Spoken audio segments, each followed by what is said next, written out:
everybody, it's Camille Martin with Love to Lose, and this is where I teach you how to love your life and lose the weight. I bet you've never thought about it before, but every time you walk into your local grocery store, you are being manipulated. And what I mean by that is that grocery chains spend a lot of money figuring out how to set their stores up so that you will buy more of their products and buy the more expensive products. So they do things like put the milk and the cheese and the eggs way in the back of the store so that you have to walk by tons of products in order to get to the ones that you need.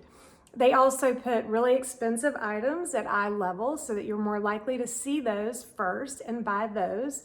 And then they do things like put those end caps at the end of each aisle and stock it with things that they're trying to get rid of and that you definitely don't need, but you might just grab on your way out.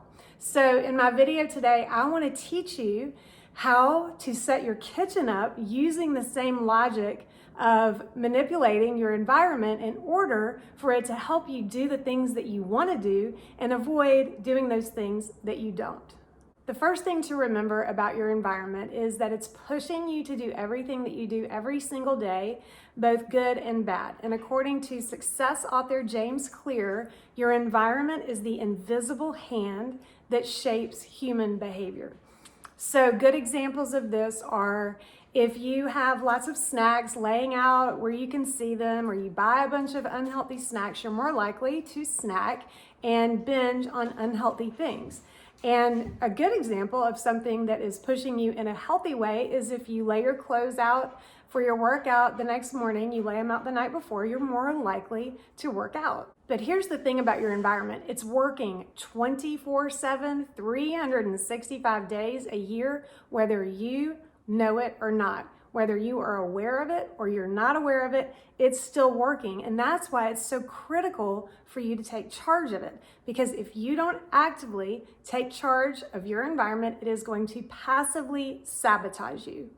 One of the biggest problems with not being aware of your environment or taking charge of it is that you tend to blame your bad choices on yourself. You can't see the environment that you're in because you're in it so often, so you can't see that you've got it set up the wrong way or that there are things that are pushing you to do the wrong things. So when you overeat or you're eating emotionally, you say things to yourself like, what's wrong with me? I'm so disgusting. Why can't I just stop eating? So if you're having a hard time making the right choices, chances are that your environment is set up to work against you.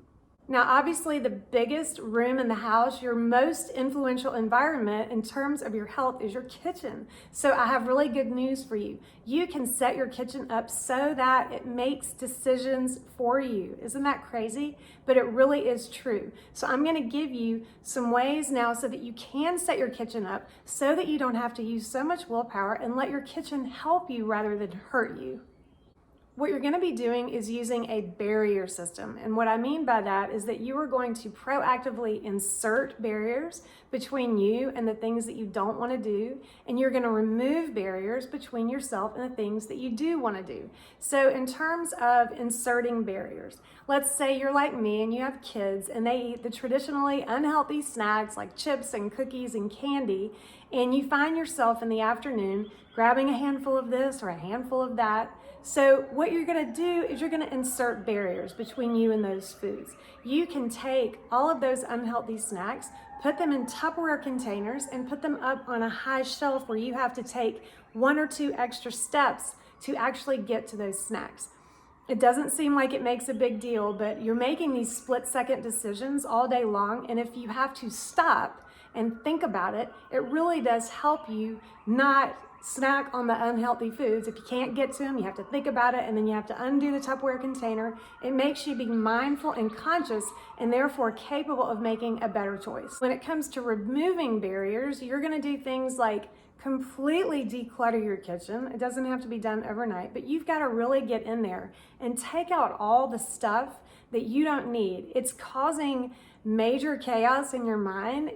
Having a disorganized kitchen creates stress. It makes you feel stressed out. It makes you not want to be in your kitchen, and therefore you're not going to cook anything. And it's really critical that you cook at least some of the time, because cooking is so much healthier than eating out or door dashing. So remove those barriers of clutter and overwhelm. You also want to get rid of expired foods and things that you don't need or that have gone bad.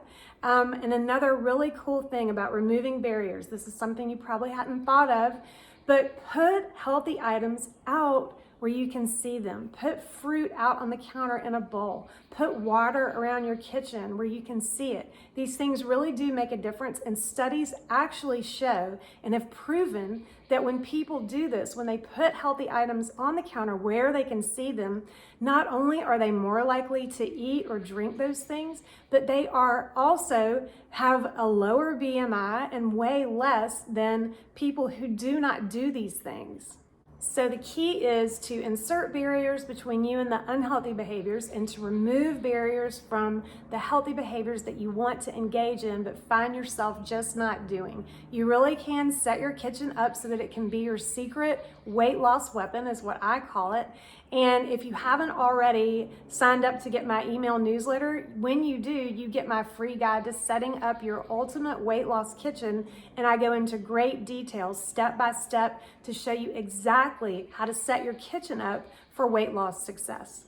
I really hope this video helped you. If it did, as always, share it with a friend. And again, make sure to head to my website at CamilleMartinRD.com and sign up for my weekly newsletter so that you can get tips, inspiration, and motivation on your weight loss journey. Thank you so much for watching, and I will see you here next time on Love to Lose.